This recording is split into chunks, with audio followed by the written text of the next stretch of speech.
Tell us, what is Chat GPT? We've seen a lot about it.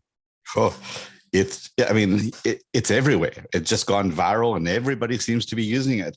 So essentially what Chat GPT is, I'm going to really simplify it and not geek out on the tech, but it's a way to be able to put some prompts in a human-like manner and be able to receive a response. So very conversational. It's all about what they call GPT is essentially, I'm going to read this out, Generative Pre-trained Transformer 3, because you trust the geeks to come up with these really cool algorithms, right? But essentially what it is, it's human-like text. So when we go into Google, we're going to type in, what's the best restaurant to eat in? And Google's going to give us a slew of information, and we're going to be able to pick out from there and say, okay, well, I like Italian food. I'm going to click on that link and then make my reservations. ChatGPT isn't that direction. What ChatGPT is a way to communicate with a system that's pre-trained in order to respond to you in a way that makes English sense. So what I mean by that is you can go into ChatGPT and say, I don't know, I need to write a video title for my YouTube channel. Let's use that as an example. And it needs to be about the 5 wireless scams that are going around. And I'd like the video title to be really emotive. I could literally type that in as I've just said it, and ChatGPT will spit out a video title for you or an idea for a video title for you. And from there, you can then go so much deeper. I saw where Ryan Reynolds Beautiful. has used ChatGPT to write an entire commercial. I think that has to be one of the best example of using ChatGPT. And for those who haven't seen it, I absolutely encourage you to look it up. And by the way, that is the genius of that, because we're talking about a commercial that we actually want to see. And that's just super weird because we normally skip commercials. And what he did was he said, hey, ChatGPT seems to be all the rage. I don't have money to pay all these ad writers and copywriters.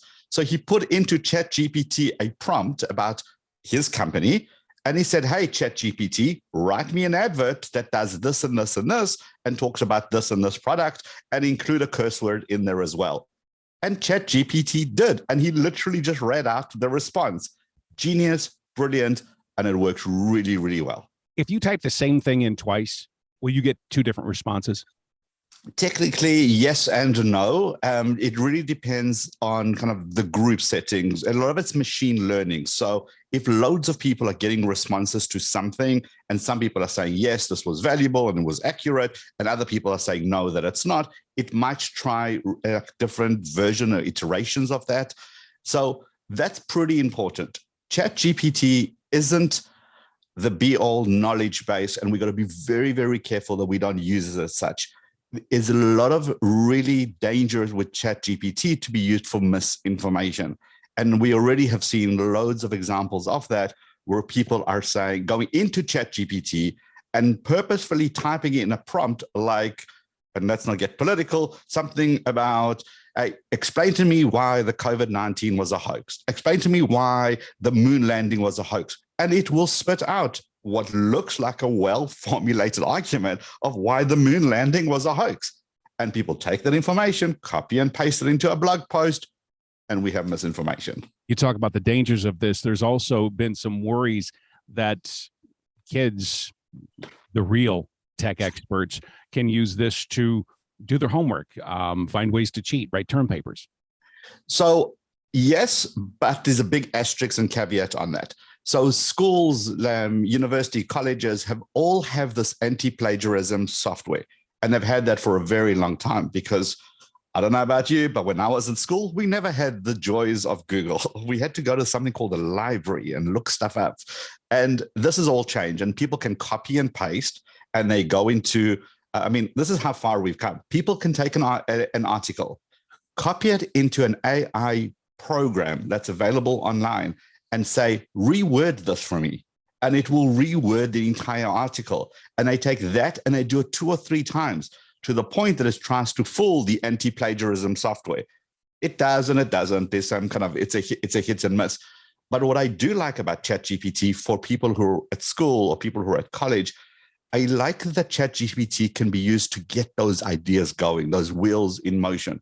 So where it's really, really useful is someone who's not a copywriter, someone who doesn't know how to write good ads, or someone who doesn't know how to use this for their business, or doesn't know how to write a good email. They could go into Chat GPT and say, look, how do I write an email? Oh, sorry, write an email for me to my boss requesting a pay raise in a way that's professional and respectful. And it will spit out a result from that. And then you can say, okay, well, enhance that by telling them about the good projects I did in 2022. And it will rewrite it again until you get to a point where you get a really, really nice email that you yourself maybe wouldn't have been able to write because it's just not your forte. It's not your skill set.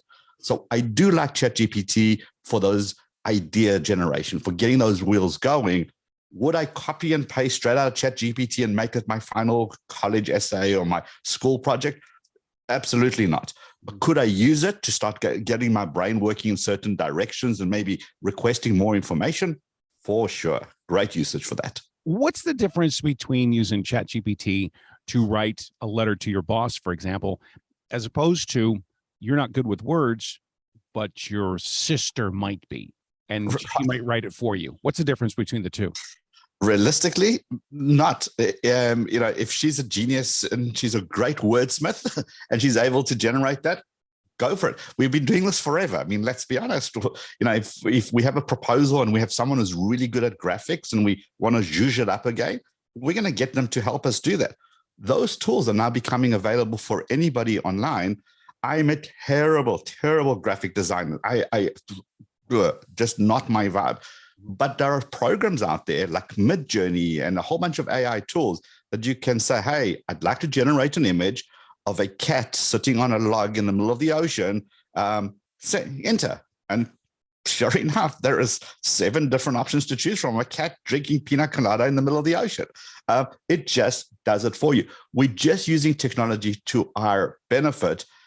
If you look at it with a mind of, hey, let me cheat the system. Let me come in and do that. ChatGPT will do that for you. I have a whole video that I've done about how I use ChatGPT to write malware and hacking software, and ChatGPT did it for me. Mm-hmm. I've also got other examples of how I use ChatGPT to create a gym workout program for me that's with my time restrictions and my eating kind of restrictions, and it did that for me as well. It's just a tool. It's how we use the tool that makes it evil or good.